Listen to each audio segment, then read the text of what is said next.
Welcome to the source. The source. Source. Hey, get the source. Good afternoon, good evening. Happy Monday to everyone. Hope you all had a nice weekend.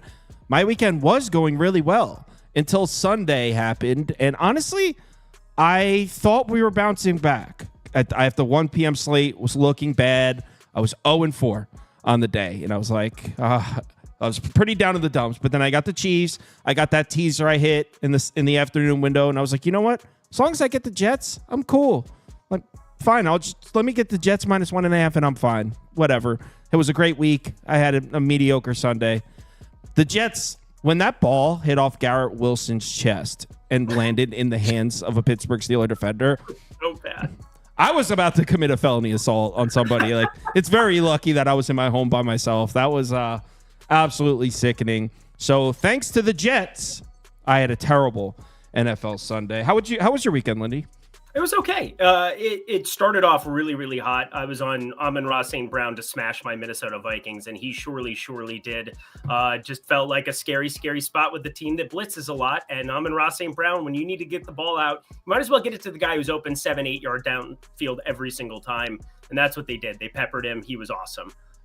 Then was very, very heavy on Devon Achane over rushing yards, 44.5, 47.5, got bet up all week. And then they stopped giving him the ball in the fourth quarter, so I didn't hit my 80-plus ladder rung, but felt really good about that read. Then the afternoon happened. I was on the other side of that San Francisco-Kansas City game. I said, when you read off a bye, damned be. And boy, did I get screwed. I mean, that was just a terrible play and sometimes I'll just admit it. That was an awful bet. Go me. I had the Giants +3 as a top bet. So when I say I can relate to what you're saying with that, Giants +3 is one of my top 3 bets. It wasn't even, the way the Giants offense had looked, it's been conservative. And I was like, Andrew Thomas out. Okay. Like they could still manage. Daniel Jones gets the ball out quick.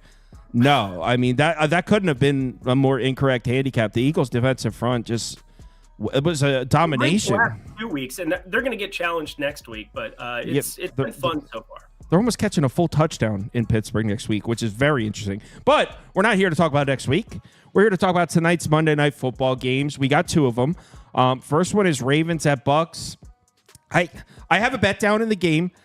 I'm a little worried about it. I feel like everyone is kind of looking at this game and seeing it the same way, which I don't necessarily like.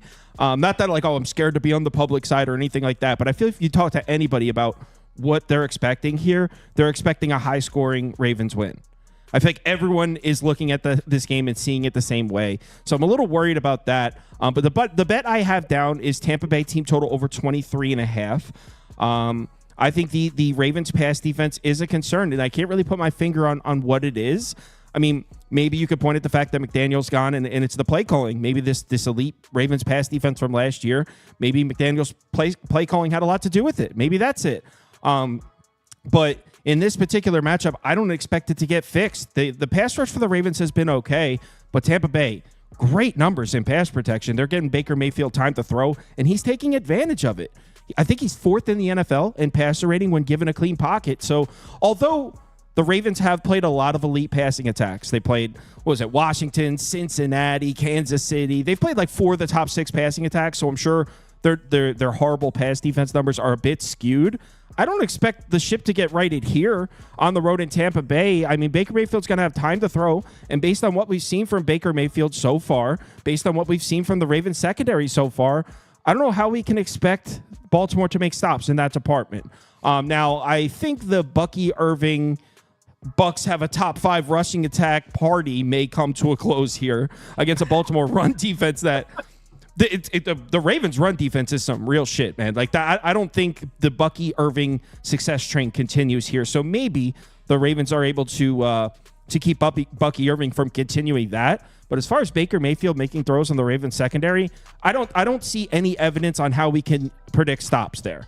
But on the other side, the reason I went with Bucks team total over and not Bucks +3.5 or Bucks +4, in my opinion, on the other side of the ball here, the Ravens offense against the Bucs defense, I just think there's such a huge array of data points of as far as where on the scale this is going to land. I wouldn't be surprised if the Ravens put up 55 points. I also wouldn't be surprised if the Bucs defense is able to give them problems. The Bucs defense has been really good against the run in the last couple of weeks. In their last 2 games, they're holding opponents under 4 yards per carry, under like 78 rushing yards per game. The Bucs run defense also, we might be in a buy low spot. Check this out. So this year, this will be the Bucs' 7th game. 7th. After they play the Ravens, they have the Bucs will have played in their first 7 games the top 5 rushing attacks in the NFL DVOA rating wise. So out of their 7 games, they played the top 5 rushing attacks. So when we're looking at the Bucs run defense numbers, and they don't look too great, they look kind of middle of the pack. Maybe the fact that they played the top 5 rushing attacks in the NFL and still have average numbers against the run, maybe that's an indication that this run defense is pretty good. And it wouldn't be crazy. Todd Bowles always has a great run defense, so it wouldn't be crazy to think that this Bucs run defense is going to be pretty good down the stretch. So I wouldn't be surprised if the Bucs are able to limit the Ravens rushing attack that seems unstoppable. For real, I wouldn't be surprised. But Lamar Jackson is doing a great job throwing the ball, and if you look at his splits against zone coverage, against cover 3, he's like the best quarterback in the NFL against that shit. I mean, against cover 3, he's like 3rd in passer rating, 5th in yards per attempt. Against zone coverage as a whole, he's like 2nd and 4th. He's ripping zone coverage apart, and the Bucs, all they do is run zone. They blitz and they run zone. So I don't know. I don't. As far as that side of the ball, I feel like there's way too much variance on what could happen. So I feel more comfortable. I like Baker Mayfield to make throws. I think the Bucs get up and over this total of 23.5. Whether the Ravens win 40-27 or the Bucs win 27-24, I don't know. But Bucs team total over is the bet I placed here.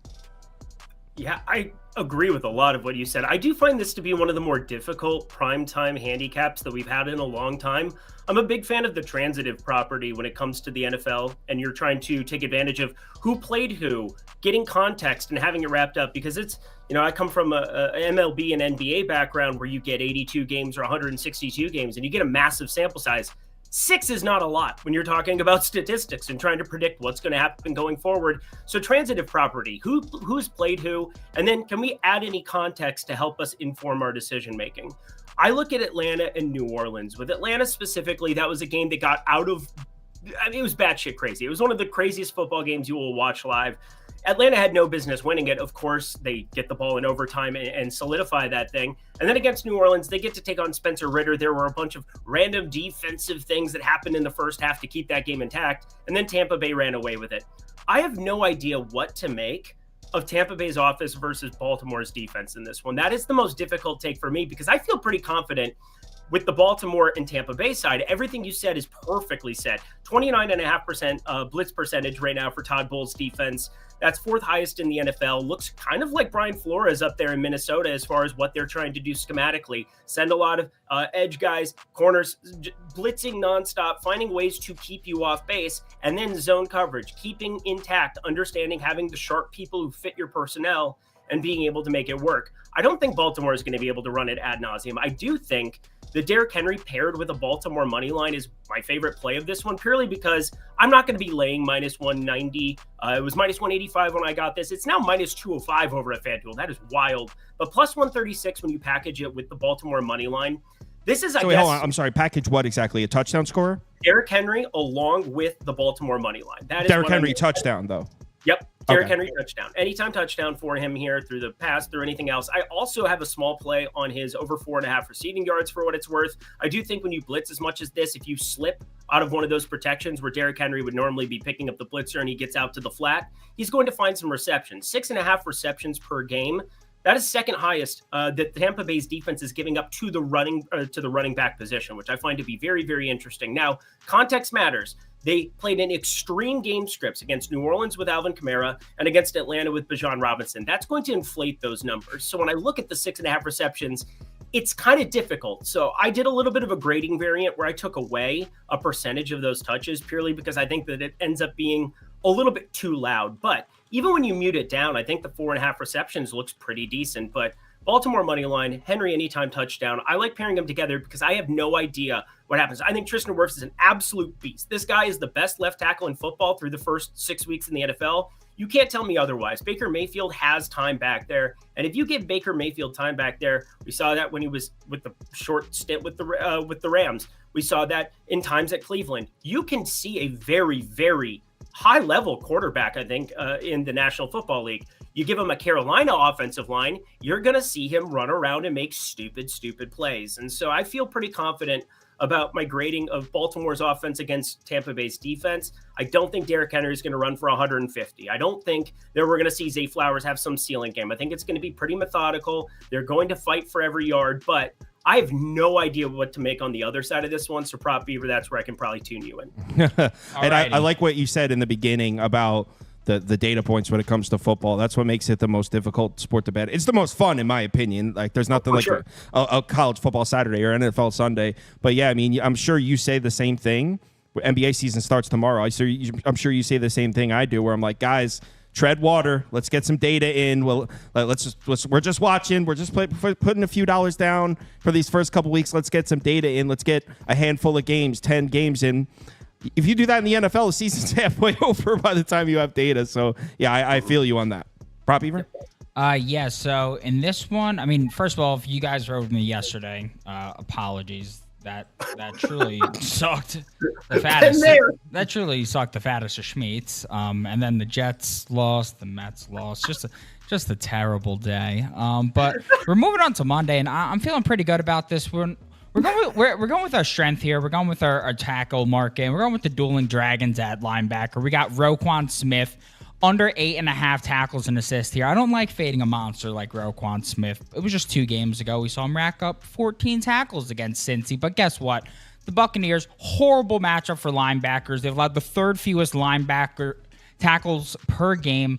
And let's not forget, this guy splits duties with Trenton Simpson. We've seen 5 straight games where linebackers have gone under their tackle and assist prop, and 4 of them went under this total as well, averaging just 6.6. And now let's look at some splits here. As a Raven, he's on the road. He's under this total in 53% of games on the road compared to 39% of games at home. On top of that, he's under his last 7-11 games against the NFC and under 7 of 9 games in prime time as a Raven, including all 6 on the road, averaging 7.2. So I like Roquan here. And then also, I like Levante David over 8.5 tackles and assists. Now, the man is a steady climber. He started with 6, then he went to 7, then he went to 8. He hit 8 3 times in a row, and last game he hit 9.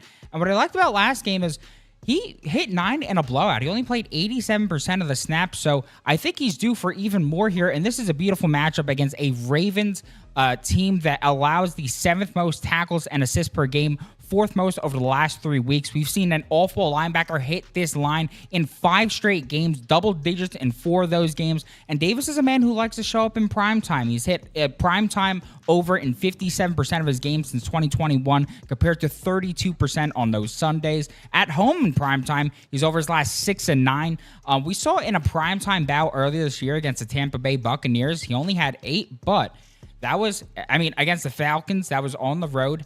And that was the Falcons. They're 31st in tackles allowed to linebackers. So this is a perfect matchup, perfect spot for a bounce back. That's enough for linebacker props on to the next game.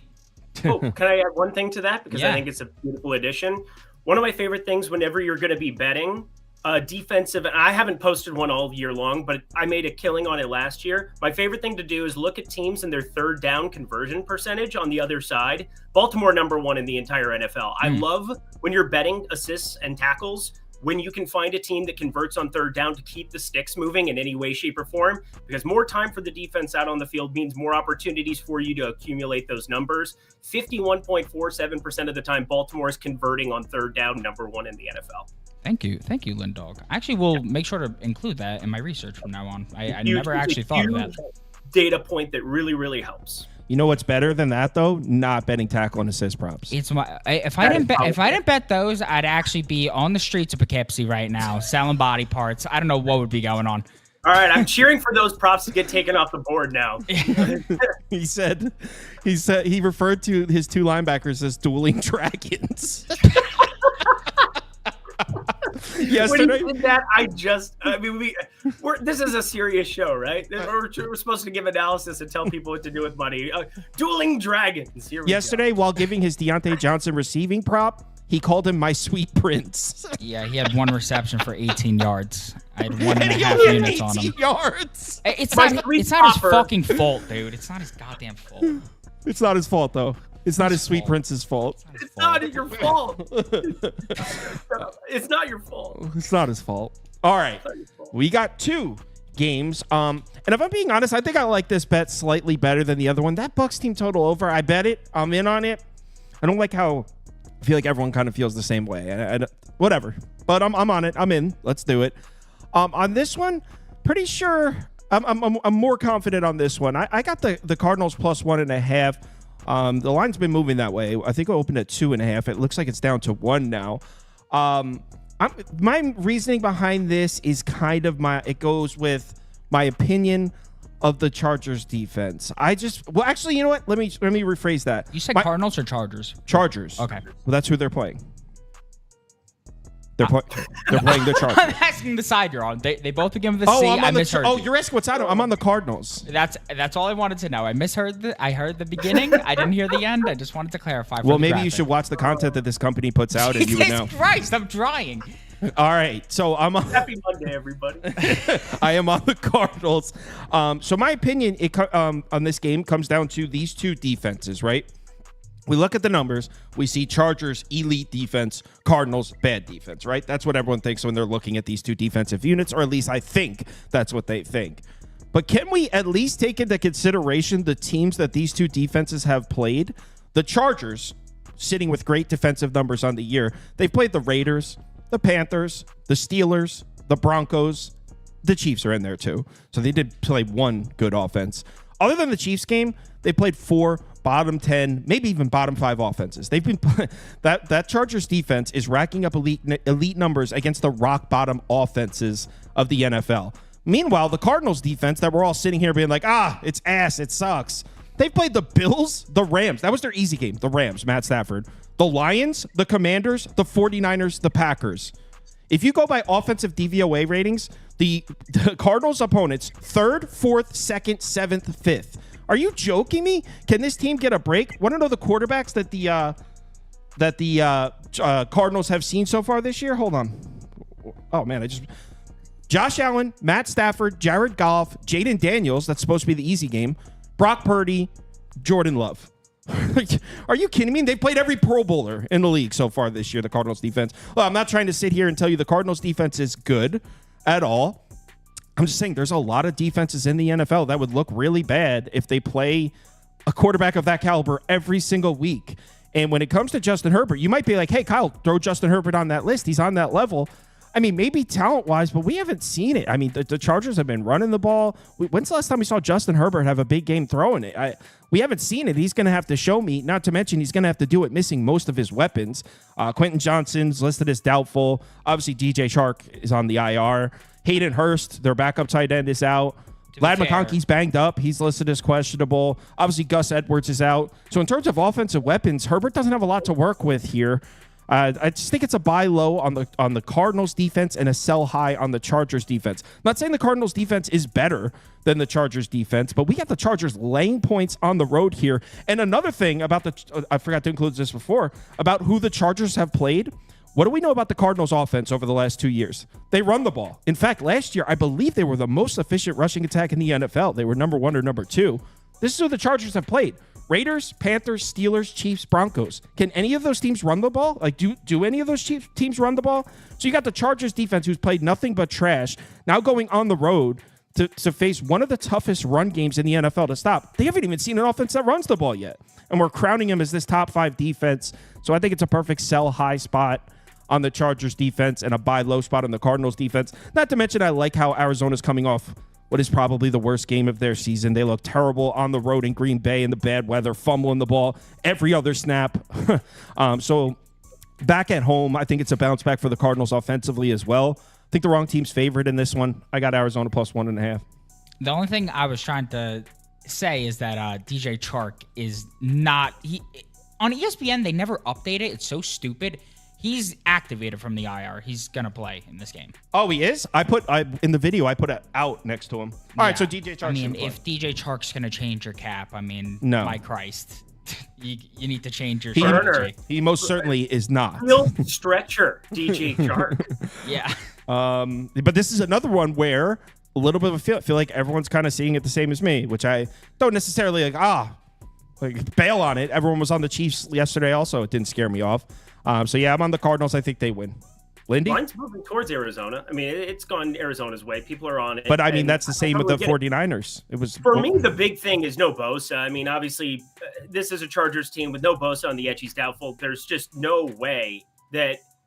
And Kyler Murray's good under pressure too. I don't think people realize how good he is under pressure. Number one in in passer rating, 95.9 when qualified under pressure at PFF. Also, strength of schedule, number one in football in PFF grading. Arizona. Insane stuff that they've had so far. So for me, I look at this game. I like the over. I think the over is kind of my main featured point that I'm looking at. What is Arizona going to do to stop J.K. Dobbins here? That's what I don't see. J.K. Dobbins is getting a workload, and it hasn't been as pretty the last 3 weeks, but they've been able to just back that defense, have offenses that have been just incoherent on the other side. I mean, you couldn't have Denver do anything less if they tried there in that specific spot. And J.K. Dobbins is really, really solid. 5.4 yards per carry. He was always that kind of a guy in Baltimore as well, just never stayed healthy. He had been bit by the injury bug so many times. So I'm on the over of this one. I'm on J.K. Dobbins. Wherever you want to take it, ladder it up to 100, 110. I'm just fine with that if you want to piece it together. I think there's just so many ways that this game can shoot out, with Kyler Murray being great, both in the pocket and under pressure, with the opportunity of James Conner to finally have a spot where he can maybe stretch his legs a little bit, because Arizona has had the most difficult strength of schedule, and I don't think it's remotely close. And back-to-back games on the road in San Francisco, on the road in Green Bay, he could be a guy who gets after this Chargers front that I don't think is as good as what people are thrown out there at times.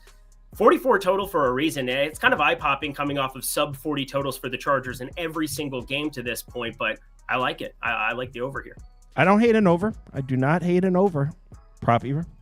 Yeah. In this one, I have my third and fourth tackle. No, I have a tight end receiving prop. I'm going with Trey McBride over receiving yards in this one.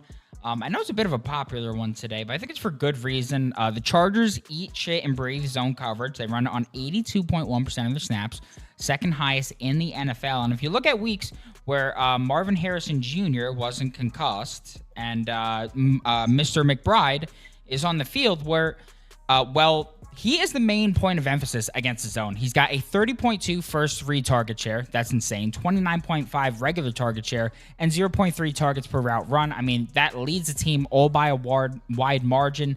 And what we like here is that he has a nice floor. He has 6+ targets in each game thus far. And that's not against a team that has an 83% zone coverage rate. So that's a nice floor here. With 6+ targets at home, he's over his last 5 of 7 games, averaging 73 yards per game. And there's really no reason he shouldn't get the targets here, because this is the weak spot of an otherwise, I guess, good Chargers defense. As Kyle alluded to, I also kind of believe they're a bit overrated. I at least thought so going into the season. And now that he gave that pretty compelling speech right there, I believe more so that they're overrated. 4 of 4 opposing tight ends to face the Chargers have hit the receiving yards over, including Bowers with 58 and Kelsey with 89. Two guys McBride is on the same playing field as in terms of talent. The Chargers excel at defending the run, and the Cardinals lean on the run. I know that the Cardinals also lean on man gap concepts, while the Chargers have been better at defending man gap concepts, with a possible increase in not only pass frequency but zone looks. I like the over here for McBride, and I also kind of like the over in the game, as you were leaning to. So yeah. Someone said I look like Mike McCarthy. That's a new one. I get Rowdy Tellez. I get Lance Lynn. Those are the two I get a lot. I think Rowdy Tellez, let's go. Let's go. Lance Lynn. I get Rowdy Tellez. I get knockoff Kirk Cousins at Kohl's, apparently. Everybody in the chat wanted to just throw it in there every fucking time I'm on this show. Stop it. The Kohl's bid has been overrun. Prop Beaver led his handicap off with the Chargers eat shit and breathe zone coverage. I do. Oh. All right. Do we want to do? Let's see what the community's favorite bet is, and then let's call it. Yeah. The community parlay hit again. The community's been red hot. Home run parlays during the playoffs. Community parlay again yesterday. So the community's been killing it. Okay. So let's do a community bet. Their top bets were they like the Ravens -3.5 and the Cardinals +1. So that's their two favorites. Let's see which one they like more. Ravens. I'm guessing it's going to be Ravens. I think people are hitting Baltimore pretty hard in this one. Do you want to address the community and explain why Jerry Jeudy didn't hit his receiving prop yesterday against Cam Taylor-Britt, one of the worst corners in football? I mean, the fact that you're blaming Jerry Jeudy without even mentioning the current quarterback situation. Well, I mean, no, I'm just curious because Cedric Tillman was able to go over his line. Cedric Tillman, goat. David Njoku went over his line. Why wasn't Jerry Jeudy able to? Because he was getting doubled. He wasn't getting doubled. I can tell you that. Actually, I saw him triple teamed a few. Yeah, by the ghosts of Christmas past and Christmas future. Well, so Ravens -4, and who was the other one? Cardinals +1. Because your friend Judy, he ruined our underdog yesterday, and I'm not pleased about it. Of all the shit picks I gave out yesterday, the two good ones were in the underdog, and then there was our friend Judy, and I'm not pleased about Judy being in there. Not pleased. Sweet. How's Ayuk doing? He looks sweet, right?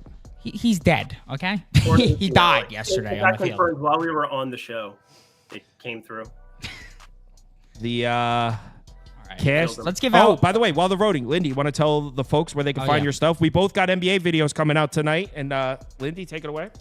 Yeah, check out Sauce's, check out mine as well. NBA Lindy's Leans, Likes, and Locks over on OddShopper. Oddshopper.com, OddShopper YouTube channel. Going to be firing up all that goodness. And then if you guys are into the fantasy side of things, Stokastic.com. That is where you can find all of our fixings there. You're on both, right? You're on both channels? Yep, doing both channels here. I'm going to be doing NBA Live Before Lock with Greg. That's an hour before the games. We break down everything on DraftKings FanDuel leading into the slates from a DFS perspective. And then we'll also be doing our bets in an after-hour show over on Playback. So, yeah, going to be a lot of NBA content coming down the pipeline. It's routinely been my best sport to bet. It just has. I know MLB home runs for the last 2 years have taken on a life of their own, but I still feel the most confident in terms of ROI and helping out the people in the NBA. Yeah, NBA is a lot of fun. I actually had a great NBA season myself, so I'm pretty excited for it. So yeah, what are they? Wow, this vote's actually close. Yeah, I'm just gonna give out the underdog real quick. It's all three picks that we previously discussed. Trey McBride, higher than 51.5 receiving yards. Roquan, one of two Dragons, lower than 8.5 tackles and assists. And the second of the two Dragons, Levante David, higher than 8.5 tackles and assists. And then what's the promo of the day? We've got Kyler Murray, higher than a half total yard for our new customers. That's a free pick if you'd like to add it to one of the three Dragons, get a fourth Dragon in there. And then on the underdog map, if you're not and would like to become a new customer, you can. If you're in one of those yellow states, you can get a deposit match up to $1,000. That's 50%. If you use the promo code BET, B-E-T, yes, bet. That is 3 letters. Fantastic. Now, what is our community bet? It's the Ravens It's the Ravens. 4. It's close, though, but it is the community pick is the Ravens -4. So, community trying to stay hot here after hitting the community parlay yesterday. Ravens -4. Thanks, everyone, for watching. Lindy, enjoy your night. Wish you best of luck this NBA season. I'll see you next Monday, right? Talk some NBA? Can't wait. Can't wait. Yes, sir. Everyone,